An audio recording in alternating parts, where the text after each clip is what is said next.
பெற்ற இயன்றதை செய்த ஒன்றிய பொருளாளர்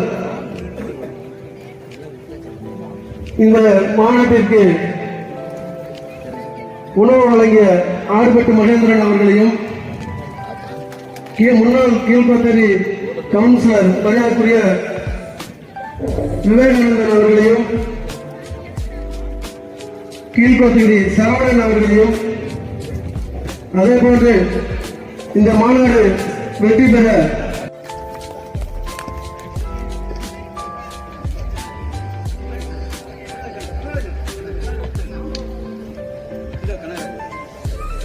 கேடாமட்டம் பெல்டினியர் சார்பாக ஐயா வெற்றிவேல் அவர்களுக்கு சால்வை அணைத்து கனகராஜ் ரவி அவர்கள் மரியாதை செலுத்துவார்கள்.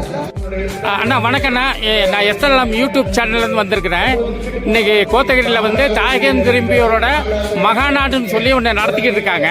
அதுக்கு வந்த நேரம் உங்களுடைய நீங்கள் ஸ்பீச் பண்ணினீங்க, அருமையாக இருந்துச்சு. அதில் ஒரு கோரிக்கை ஒன்று கொடுத்துருந்தாங்க. நீங்கள் ஏற்கனவே வந்து இந்த இலங்கை தமிழர்களுக்கு வேண்டி 1000 வீடு கட்டி கொடுத்துருக்குன்னு சொன்னீங்க. அதெல்லாம் மீண்டும் இந்த பிரச்சனையை உங்கள் சட்டமன்றத்தில் வந்து பேசணும்னு சொல்லி அவங்க ஒரு கோரிக்கை வச்சிருக்காங்க. அதை பற்றி நீங்கள் என்ன சொல்ல விரும்புறீங்க? வணக்கம். இன்னைக்கு நம்ம கோத்தகிரி பகுதியில் தாயகம் திரும்பிய உரிமை மீட்பு மாநாடு அதுக்கு என்ன அழைத்திருக்காங்க. நான் வந்திருக்கேன். நான் 2016 வரைக்கும் நான் சட்டமன்ற உறுப்பினராக இருக்கும் பொழுது இவர்களுக்காக நான் குரல் கொடுத்திருக்கேன். குரல் கொடுத்த அடிப்படையில் அன்றைய காலகட்டத்தில் இருந்த அனைத்து இந்த அண்ணா திராவிட முன்னேற்ற கழகத்தினுடைய ஆட்சி வந்து 1000 வீடுகளை ஒதுக்கி தந்தது. நீலகிரி மாவட்டத்தில் 1000 வீடுகளை ஒதுக்கி தந்திருக்கு. இப்போ மீண்டும் அவங்க கோரிக்கை வச்சிருக்காங்க. இன்னும் அடிப்படை வசதிகள் நிறைய வேணும்னு சொல்லி கேட்டிருக்காங்க.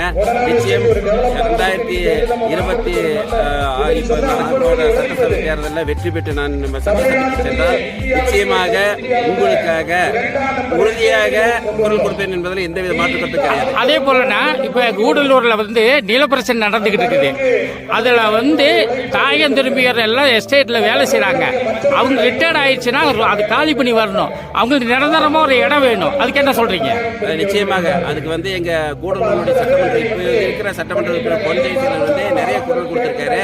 அவரே இப்போ வருவார், இந்த மாநாடுக்கு இப்போ வருவார். அவர் வந்து நிறைய பேசணும்னு சொல்லியிருக்காரு. இப்போ தம்பி ராமானுஜம் கூட அங்கே பேசினாரு. அந்த டேண்டியை வந்து முழுமையா பாழாக்குவதற்கு பதிலாக அங்கே இருக்கின்ற வேலை செய்வர்களுக்கெல்லாம் வந்து 2 ஏக்கர் மாதிரி பிரிச்சு கொடுத்தா நிச்சயமா வந்து தேயிலை தோட்டமும் விருத்தி அடையும், மக்களும் வாழ்வாதாரம் பெருகும் என்று சொல்லியிருக்காங்க. அதே போல வந்து இப்போ வந்து அங்களுடைய SC STக்கு வந்து பட்டா வந்து வழங்குறதுக்கு ஆணை இருக்குது. இப்பயும் திமுக